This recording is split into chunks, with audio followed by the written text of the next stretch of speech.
Hi, everybody. Well, here I am at CES, and we are here. I'm here with, I want you to see Liz Schuler. She is the Secretary-Treasurer of the AFL-CIO. One of the reasons that we're here at CES is to talk about technology and how it affects the future for workers. We've brought different labor leaders to talk about how the different technologies in AI is going to affect what the future looks like. I just want you to see something that I am here looking at. Part of me is excited and part of me is mortified. She just left. So this is really a place, it's called Neon. And it's where they're generating, there is a hologram. It's not even a hologram. What would you call it? It's an artificial human. This is an artificial human with all the gestures and the human appearance and ultimately the vocals of what it is to have a real person. Look how real she is. She has the ability to blink and move her hands in a way that truly does not have that automated look. Doesn't have the automated look of what we used to have when we saw maybe 10 years ago what was going on the internet. So this is frame by frame.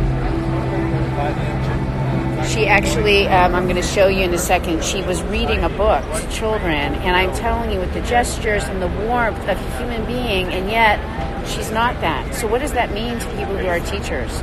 Where are the voices of humanity in our classrooms with our kids?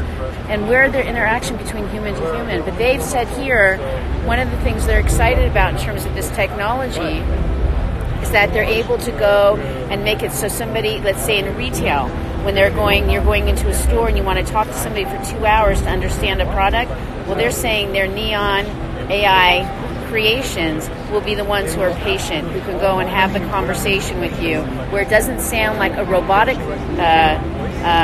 interaction, but like a real human being, like me to you. But what does that mean for jobs?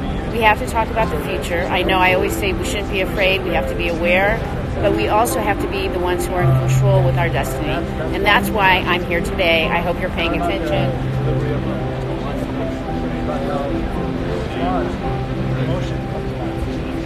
That's amazing. All right. Well, I don't know if I was clear about what's going on, and maybe Liz wants to talk a little bit about it. Well, I just am fascinated as well because it is about machine learning. This human being that's virtual is actually a creation of a computer based on maybe a certain set of images that then learns from itself. And so by virtue of the repetition, it becomes this.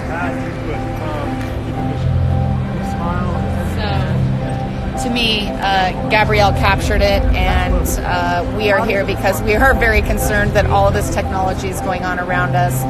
So much money and power that the labor movement needs to be in this space, and letting folks know that workers have to be at the table to talk about this change. I was just talking to somebody in terms of, they were showing a restaurant situation where it's all robotics. It's going to be robotics seating you, taking your orders, cooking your food, washing your dishes. That's kind of cool, right? But really, I said, what happens to the workers who, work in the restaurant, who are servers and dishwashers? And what she said to me was, this is the kind of work people don't want to do. And so that's why we're creating these robots. And I said, well, some people might want to do it. And what do we teach them? How do we give them jobs? She said, we'll teach them new jobs. I said, and what will those jobs look like? What are those jobs? And she said, I don't know. I don't know. So we have a lot of pat answers about what the future is going to look like, but we don't really have answers. We just have statements. This is what we want to talk about. I know there are a lot of you who love technology out there. Fabulous.